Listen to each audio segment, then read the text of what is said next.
भूमिका ये कहानी एक पुरानी, वीरान और खंडहर हो चुकी हवेली की है, जिसे लोग अंधेरा हवेली के नाम से जानते थे। गांव वालों का मानना था कि इस हवेली में कुछ ऐसा है जिसे समझना नामुमकिन है। अंधेरा हवेली सालों से बंद पड़ी थी और कोई भी उस हवेली के अंदर जाने की हिम्मत नहीं करता था। हर कोई जानता था कि उस हवेली में आत्माएं भटकती हैं, लेकिन कोई इस बात की सच्चाई को प्रमाणित नहीं कर पाया था। पात्रों का परिचय। राघव, कहानी का मुख्य पात्र, जो शहर से शोध करने के लिए गांव आता है। उसका पेशा पुरानी इमारतों और इतिहास से जुड़ा है और उसे अंधेरा हवेली के बारे में सुनकर इसमें गहरी रुचि हो जाती है। राघव का दोस्त और साथी शोधकर्ता, जो इस पूरे मिशन में उसके साथ है, विक्रम को भूत प्रेतों पर विश्वास नहीं है और वह इसे महज अफवाह मानता है। गांव की एक स्थानीय लड़की, जिसने अपनी दादी से हवेली के भूतिया किस्से सुने हैं, वह राघव और विक्रम को हवेली के बारे में चेतावनी देती है, लेकिन वे उसकी बातों को नजरअंदाज कर देते हैं। राधिका की दादी, जिन्होंने हवेली से जुड़ी कई डरावनी घटनाओं का सामना किया है, उनका मानना है कि हवेली के अंदर एक प्राचीन श्राप छिपा हुआ है। कहानी की शुरुआत राघव और विक्रम एक शोध परियोजना के तहत गांव में आते हैं। जब उन्हें हवेली के बारे में पता चलता है तो उनकी जिज्ञासा बढ़ जाती है। गांव वालों से जानकारी लेने के बाद वे हवेली का दौरा करने का निर्णय लेते हैं। गांव वालों ने उन्हें चेताया कि रात को हवेली में जाना खतरनाक है, लेकिन राघव और विक्रम दोनों ही इसे एक चुनौती के रूप में लेते हैं। राधिका, जो इन घटनाओं से बचपन से परिचित है, उन्हें चेतावनी देती है कि हवेली में कुछ भयानक है। वह बताती है कि गांव के कई लोग जो हवेली के करीब गए थे, कभी लौटे ही नहीं, और जो लौटे वे मानसिक रूप से अस्वस्थ हो गए। हवेली का पहला दौरा राघव और विक्रम दिन में हवेली की जांच करने का निर्णय लेते हैं। हवेली के दरवाजे पर पहुंचते ही उन्हें एक ठंडा एहसास होता है, जैसे किसी अदृश्य शक्ति ने उन्हें घेर लिया हो। हवेली का विशालकाय दरवाजा चटक कर खुलता है, मानो कोई उन्हें अंदर बुला रहा हो। अंदर का माहौल अजीब था। दीवारें जर्जर हो चुकी थी, फर्श पर धूल जमी हुई थी, लेकिन हवेली का आंतरिक ढांचा अब भी भव्य था। हवेली के अंदर जगह जगह से हल्की आवाजें आती रहती थीं, जो कभी तेज और कभी धीमी हो जाती थी। राघव को हवेली के एक कोने में एक पुराना संदूक मिलता है, जो जंग खाया हुआ था। जब उन्होंने उसे खोलने की कोशिश की तो अचानक हवेली की खिड़कियां और दरवाजे तेजी से बंद हो गए।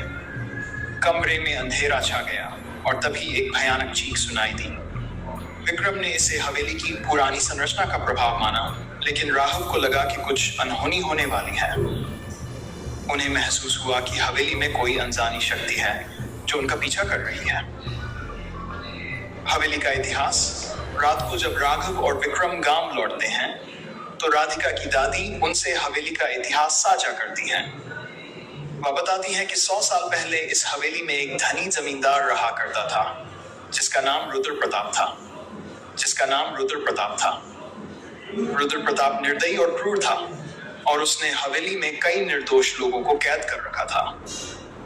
हवेली के अंदर अजीब अजीब सी आवाजें आने लगी थीं और लोग कहते थे कि वहां कोई पुराना श्राप है।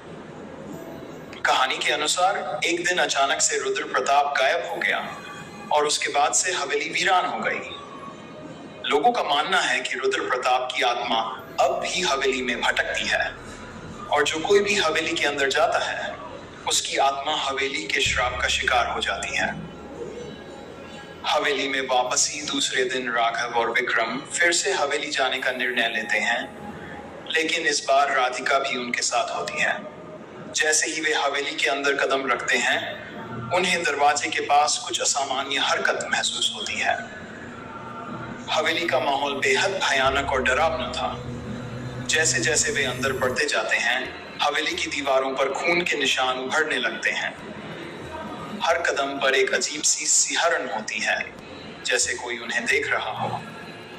हवेली का हर कोना अब पहले से भी ज्यादा खौफनाक महसूस होता था।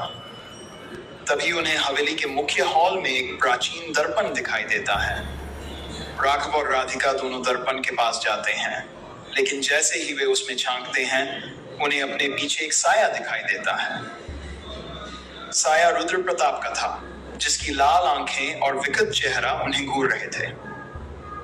हवेली का रहस्य खुलना रात को हवेली में अजीब घटनाएं और तेज हो जाती हैं। दरवाजे खुद ब खुद खुलने और बंद होने लगते हैं। हवेली के अंदर कदमों की आवाजें गूंजने लगती हैं और दीवारों से चीखें सुनाई देने लगती हैं। राधिका अचानक से बेहोश हो जाती है और राघव और विक्रम को एहसास होता है कि हवेली की आत्माएं अब उन पर हमला करने की तैयारी में हैं। राघव को वह संदूक याद आता है जो उन्होंने पहले दिन देखा था। वे तय करते हैं कि हवेली का सारा रहस्य उस संदूक में ही छिपा हुआ है। श्राप का अंत। राघव और विक्रम संदूक को खोलते हैं और उसमें एक पुरानी किताब पाते हैं। किताब में हवेली के श्राप को हटाने का एक तरीका लिखा था। राघव ने वह विधि पूरी की और हवेली के अंदर अचानक से तेज रोशनी फैल गई। हवेली के अंदर की सारी भूतिया गतिविधियां एक पल में थम गई और हवेली शांत हो गई। निष्कर्ष, राघव, विक्रम और राधिका ने श्राप को समाप्त कर दिया, लेकिन उन्हें एहसास हुआ कि हवेली में अब भी कुछ अनसुलझे रहस्य छिपे हैं। हवेली का श्राप खत्म हो गया था, लेकिन रुद्र प्रताप की आत्मा अब भी भटक रही थी। इस भूतिया कहानी का अंत खुला रखा गया है ताकि ये सस्पेंस बरकरार रहे और पाठक के मन में रहस्य बना रहे कि क्या हवेली का सच कभी पूरी तरह से सामने आएगा या नहीं। ये कहानी सच शब्दों की एक लंबी भूतिया कथा का खाका मात्र है। इस कहानी में भूतिया माहौल, चरित्रों की भावनाएं और रहस्य को गहराई से प्रस्तुत किया गया है।